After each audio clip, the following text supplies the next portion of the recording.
Hi, this is Marcia, and this is part two of the COVID slide and what blended learning can do to help fix the COVID slide. In this series, I'm going to be talking about the technology and what we can do right now to help decrease the slide to prepare the students for the upcoming school year. So let's get started. So, what can we do now and in the fall to decrease the COVID slide?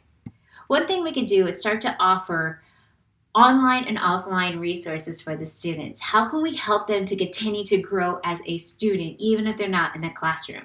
I'm going to really be focusing on about summer courses or summer resources that they can use, just so the teachers don't feel overwhelmed and the parents don't feel overwhelmed by adding one more thing to their plate as they continue to learn virtually right now. The next thing we're going to talk about is preparing the teachers for the slide. And then last we're going to talk about is implementing blended learning in the fall. So let's talk about this first.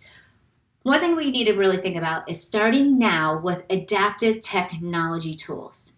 Adaptive means that the students are going to learn online through a digital program that is going to mimic the resources or content that the teacher would normally provide in the classroom. These adaptive programs work where if a student gets a question right, the questions will get harder. They keep getting them right, they keep getting harder until they plateau out and they start to build up those skills to the next level. If a student gets a question wrong, it gets easier. If they get it wrong, it gets easier. Again, if they get it wrong, it gets easier. Once they start to plateau out, they'll start building up the skills to continue to grow that student. Adaptive adjust with the students.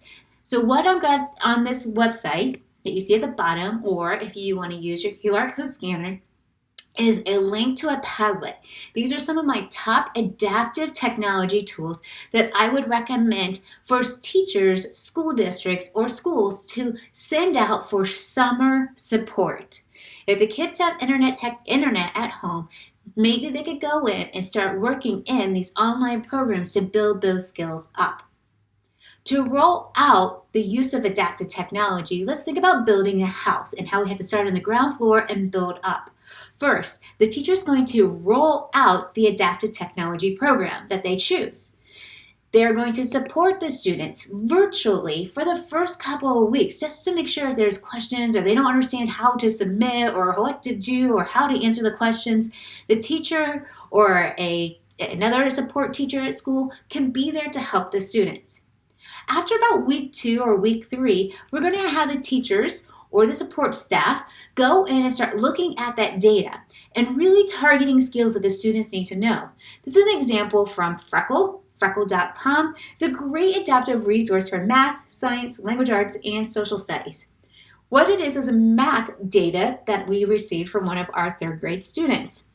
And you can see that they are missing number sense. They're really struggling with number sense. So when reading the report, I would send out an email or I would contact the student and be like, so proud of you. You're on Freckle. You're doing a great job, but I really need you to work on number sense. Then to continue building the house and really helping to decrease the slide, I'm going to really ask the students to stay on that adaptive program for a certain amount of time each week. Ideally, it's about 45 minutes. So think about it, 45 minutes for math, 45 minutes for language arts, sometime each week during the summer months. This would be a great way to help decrease the slide. And then, of course, you celebrate the student. Anytime they hit an achievement, you hit 45 minutes, I'm so proud of you. Keep up the great work. You're going to reward the students with success and shouting out to their classmates or to other staff members, talking about how well the students are doing.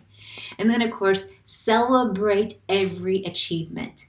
This is going to help keep the interest of the students. This is going to help prevent the huge decrease in the COVID slide. All right, but what about those kids who don't have technology? What are we going to do? Well, what we're going to do is we're going to actually think about offline learning options. When I was a kid, my mom would take me to the local library every year and we would participate in the summer reading series. And there was always some game that was involved with it, but I loved it. It was fun. They gave me incentives. I got stickers every time I went got a book that I finished or I read. So let's take that same idea.